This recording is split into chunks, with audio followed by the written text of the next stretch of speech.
were. He had to know. But God help us if I was wrong, I thought. In fact, God help us, period. We were kidnapping Glass. Chapter 99.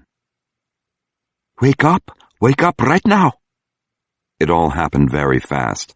Hala had meant to fall asleep. Now someone was there, shining a bright light in her eyes. By instinct, her hand went straight to the cig on her lap. Before she could reach it, the point of another pistol came out of the light. It stopped just short of her forehead. "Don't, sister," the other woman said.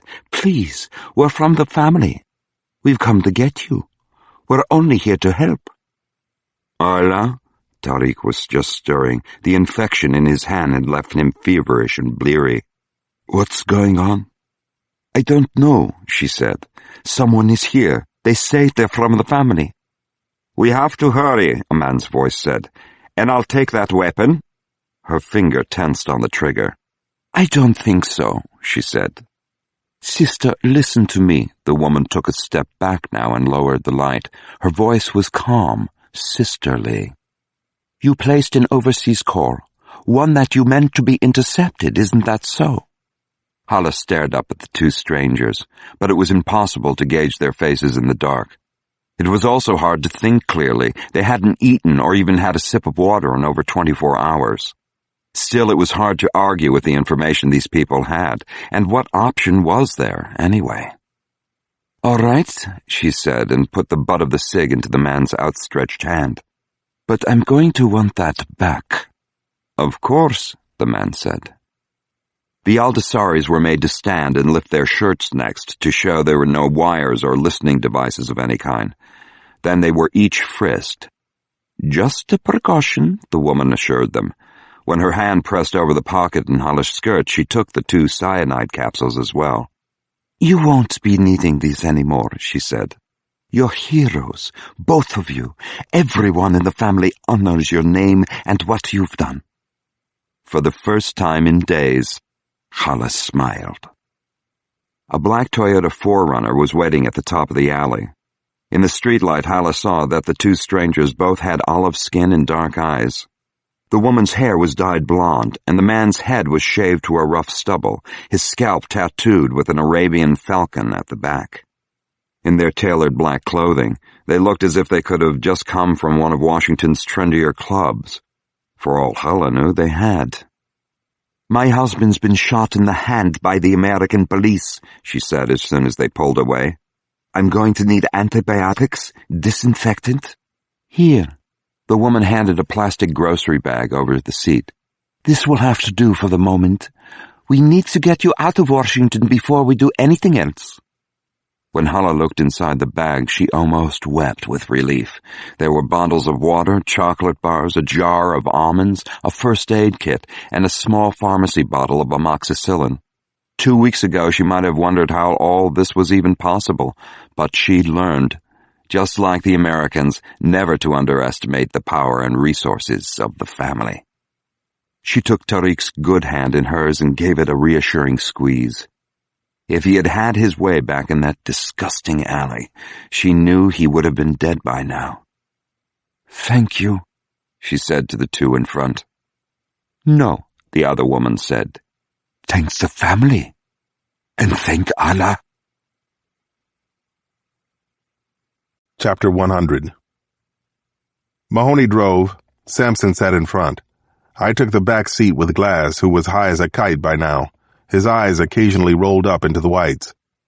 I waited until we were out on the beltway. Then I reached over and pulled the silver tape off the front of his face. "What the hell's going on here?" He started right in, running his words together like a drunk. "You assholes are in so much trouble." Sampson reached right across the seat and popped Glass hard upside the head. It must have hurt because it immediately stunned him into silence. "You listen first, dumbass," John said with a finger in his face. "Then you talk." Glass hunkered down trying to get away, but he seemed more pissed off than scared.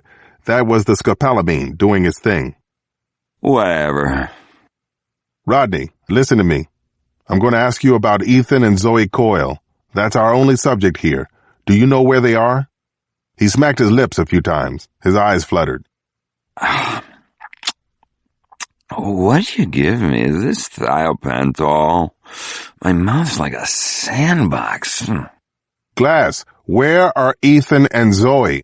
They're in a basement somewhere, right? There's a dirt floor. What else? I don't know what you're talking about.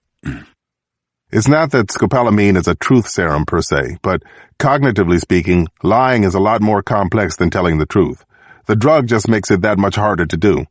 My best bet was to keep coming at him with simple, direct questions. Eventually, he might slip up. Ethan and Zoe are in a basement somewhere, I said again. Isn't that right, Rodney? His head lolled back and he swallowed several more times. Why should I tell you? John reached for him, but I put up a hand to stop him. Are they in a basement, Rodney, or is it some kind of cave? Are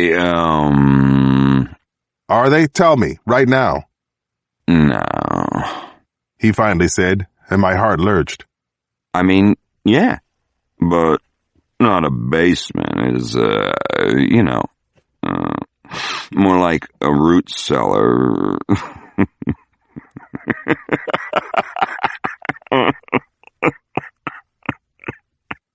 His head fell back again, and he let out a bizarre, low chuckle. What the hell's so funny? Samson asked him.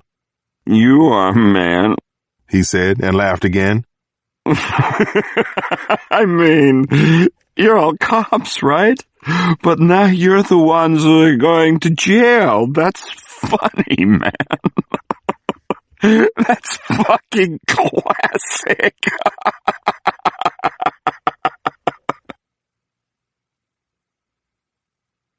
Chapter 101. It took a second injection and a lot of wrong turns to tease some more details out of Glass. The closer we got to the truth, the funnier he seemed to find it. It was everything I could do to keep from knocking that smile right off his face. Or letting Samson do it. After 2 long hours, we found ourselves on a dark secondary road somewhere south of the Pennsylvania border and Michaud State Forest, the middle of nowhere, basically. Mahoney kept our speed low and the high beams on. The result was, we were going nowhere. We had no final destination yet. Hang on, Samson said suddenly. What's that? Ned stopped and angled the car at the side of the road. A wall of high grass and brambles were broken in one spot, like it had been trampled and bounced back. On the other side, it looked like an old ATV trail or maybe a driveway running into the woods. Glass let out another long, drunken laugh.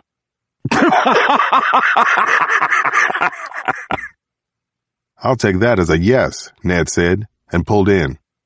As we drove on, a single set of tracks showed itself in the dirt. Someone had been here recently, but the trail wasn't well traveled. Had Glass been coming in from more than one direction? I wasn't sure what to make of it. About 100 yards off the road, the trees cleared and I saw an old farmhouse straight ahead. It was falling down all around itself, barely holding onto the clapboard. Beyond that was a 3-story barn standing a little straighter in the dark, and my stomach knotted right up. It looked just like the kind of place where you might find an old root cellar. Ned pulled around and stopped, with the headlights shining inside the barn. Everything about this was eerie and scary, even though we were the ones supposedly in control. But Glass still was, wasn't he? What the hell's that? Mahoney said. A half-decomposed animal carcass, or maybe more than one, was piled right in the center of the open barn doorway. Nice welcome mat. That's supposed to keep us out, Samson said. I think we're in the right place. Cuff him to the door handle. I was already out of the car. This thing had me in its own slipstream now. I ran straight inside the barn, past an empty tack wall on one side and a row of stables on the other. Ethan! Zoe! I shouted at the top of my lungs. Anyone here? The only sound that came back was Glass's obnoxious giggle from the car.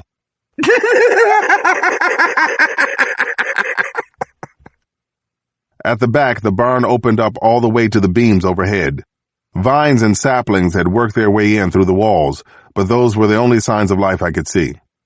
You got anything? I shouted to the others. Nothing over here, Samson called back. Nothing, Ned said. There's got to be a way downstairs or a ladder or something. I came back and stood in the alley between the tack wall and the stalls, shining my mag light in every direction. What were we missing? Were the kids even here? As I came around again, I noticed that all but one of the stalls was empty. The one farthest from the door was piled high with junk. It looked like someone had taken everything they could find and dumped it in one place. Why? "Hey," I yelled. "Hey, give me a hand." By the time Ned and Samson found me, I was already throwing splintered wooden pallets and loose lumber out of the stall. There was a truck axle, a few bundles of rusted wire mesh, some concrete pilings, and an old corn shucker, the kind of thing I hadn't laid eyes on since I was a little kid in North Carolina.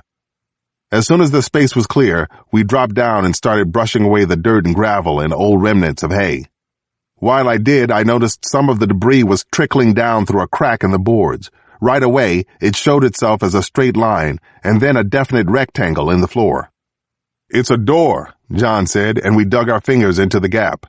We heaved straight up and flung the whole panel out into the alley. Then we picked up our flashlights and shone them down into the space we'd just opened. "Oh my God," Mahoney said. "Oh no." Samson and I stood there, speechless. Just below floor level, there was a layer of dirt. It was dark and moist and looked like fresh earth to me, like someone had only recently filled this hole. The only other thing to see was the top of an old wooden ladder just breaking the surface. It looked like a grave. And behind me, I could still hear Rodney Glass laughing in the car.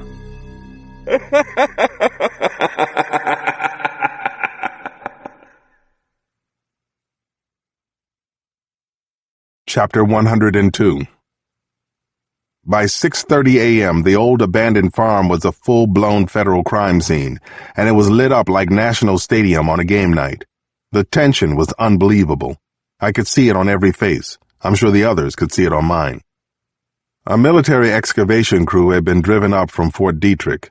Peter Lindley sent a team from the Crisis Management Unit in D.C. to supervise the logistics, including security. Even the Frederick County Sheriff's Department was kept out on the road, and word was that the bureau director himself, Ron Burns, was on his way to the scene. I didn't doubt it for a second. I wondered if the President or First Lady would come here. I hope not, for their sakes. The toughest part was not knowing what to expect. Nobody was calling this a recovery mission yet, but no one was calling it a rescue either. The feeling on the farm was incredibly intense. I've never seen such a huge operation get underway so quietly and with so much mystery. After a fast consult with an engineering unit from Quantico, it was decided that all the digging would be done by hand.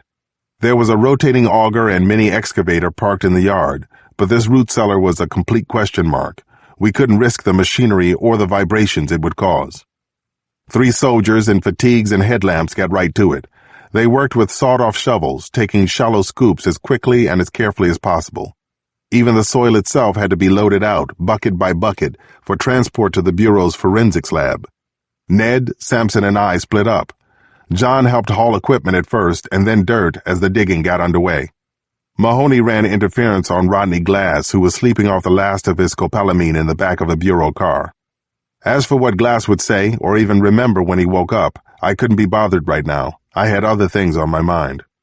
I spent my time with 2 of the Bureau's witness-victim specialists, Agents Wardrop and Daya. Both of them had extensive backgrounds in child and trauma psychology and knew a great deal about the impact that something like this could have on a kid. Survival was just the beginning. I told them everything I knew about the case, but it was a tough conversation. We needed to be ready for the best and worst possible outcomes at the same time. The longer this went on, the harder it was to stay optimistic. But then, around 7:30, everything changed. I was outside with Wardrop and Daya when word started circulating that the crew had found something. We dropped everything and ran inside. As I came to the edge of the stall, I saw one of the 3 soldiers up to his waist in the hole. He was conferring with the special agent in charge from D.C., while the other 2 were crouched down under the floorboards, furiously pulling dirt away from one side with their hands. So far, the digging had exposed only an old stone and mortar wall under the barn, but now they'd come to a wooden frame of some kind, and beneath that, the beginnings of a steel panel, or maybe a door. I could hear the first soldier talking with the SAC now. He was excited, and his voice carried above all the other chatter around me. "Sir, I don't think we've been digging out the root cellar all this time," he said. "I think we just found it." Chapter 103. Everything intensified as our focus narrowed.